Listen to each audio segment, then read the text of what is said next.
Assalamualaikum warahmatullahi wabarakatuh.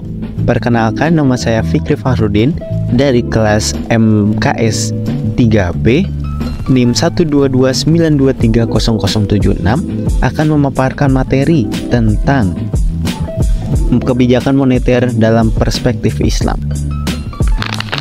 Pada zaman sekarang, banyak sekali kebutuhan yang harus dipenuhi, baik itu primer, sekunder, maupun tersier. Untuk memenuhi kebutuhan tersebut diperlukan yang namanya uang. Namun seiring berjalannya waktu, nilai mata uang terus bergerak mempengaruhi harga suatu kebutuhan. Hal ini disebut dengan inflasi. Inflasi ini diatur oleh bank sentral dengan diterbitkannya kebijakan moneter. Lalu, apa sih kebijakan moneter itu? Kebijakan moneter merupakan alat yang digunakan oleh suatu negara untuk mengendalikan jumlah uang yang beredar dengan tujuan meningkatkan keseimbangan dan menjaga stabilitas harga. Dalam konteks ekonomi Islam, kebijakan moneter tidak hanya menekankan keseimbangan permintaan dan penawaran uang, tetapi juga mementingkan keadilan. Islam memandang reformasi kemanusiaan dan pembangunan ekonomi seimbang sebagai tujuan utama. Dalam kebijakan moneter syariah, larangan terhadap riba dan bunga sangat ditekankan.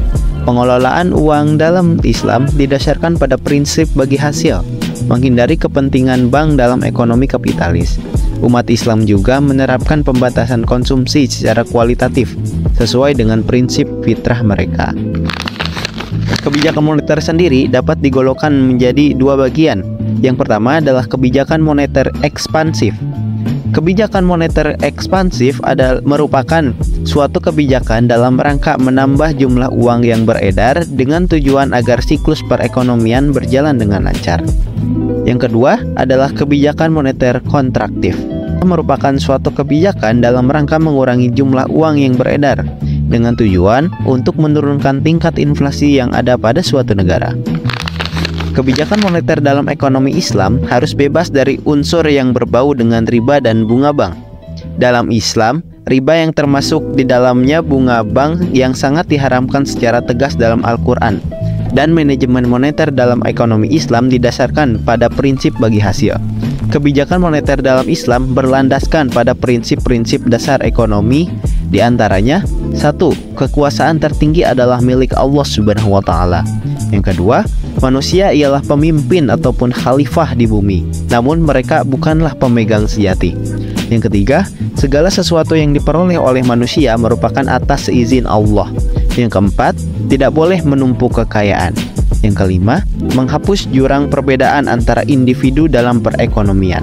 Yang keenam, menetapkan kewajiban yang sifatnya harus dan sukarela bagi semua manusia, termasuk bagi anggota masyarakat yang miskin. Adapun tujuan lain dari kebijakan moneter dalam ekonomi Islam yaitu 1. Kesejahteraan ekonomi dengan kesempatan kerja penuh, di mana kesejahteraan ekonomi mengambil berarti terpenuhnya semua kebutuhan pokok manusia dari sudut pandang material dan akhlak, meningkatkan kesejahteraan dan mengurangi kesusahan hidup.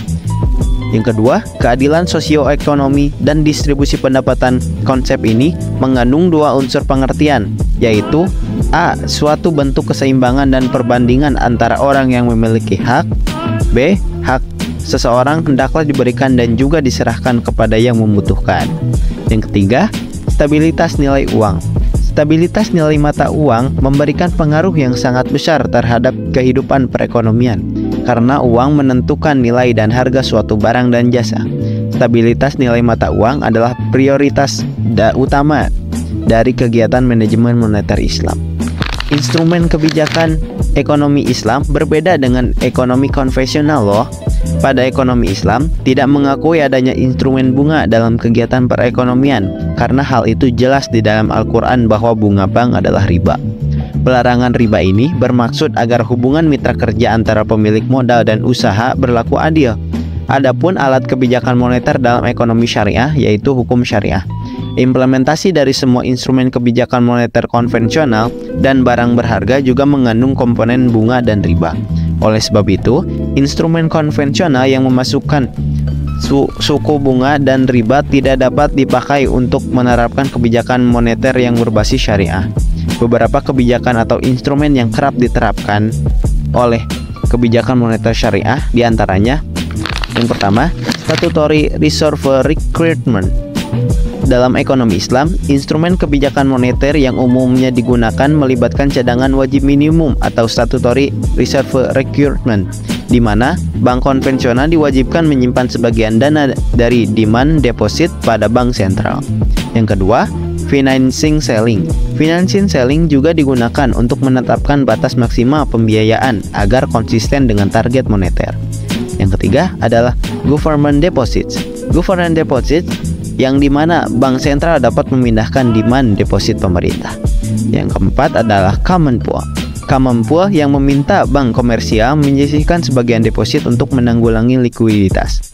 Yang terakhir adalah moral succession, juga diterapkan dengan bank sentral menggunakan kontrak personal dan konsultasi untuk memonitor dan memberikan solusi terhadap masalah yang dihadapi oleh bank komersial. Selain instrumen tersebut, ada beberapa strategi dalam kebijakan moneter Islami di mana permintaan uang akan naik secara alamiah karena motif permintaan dan berjaga-jaga. Kebutuhan inilah yang secara umum terjadi dalam suatu tingkat pendapatan dan distribusinya. Lebih meratanya distribusi pendapatan akan menaikkan permintaan uang pada tingkat agregat karena semakin banyak orang yang dapat membeli barang dan jasa. Sedangkan untuk mengantisipasinya dan meminimalisir permintaan uang untuk spekulasi, Islam menetapkan pelarangan riba atau bunga dan menetapkan pungutan tetap berupa zakat 2,5% terhadap harta. Setidaknya ada 3 alasan mengenai hal ini. Yang pertama, dengan penghapusan sistem bunga dalam Islam, orang yang memegang dana liquid harus memilih antara memegang dananya dalam bentuk cash tanpa mendapatkan return atau memilih untuk menginvestasikannya dalam investasi yang profitable untuk mendapatkan return.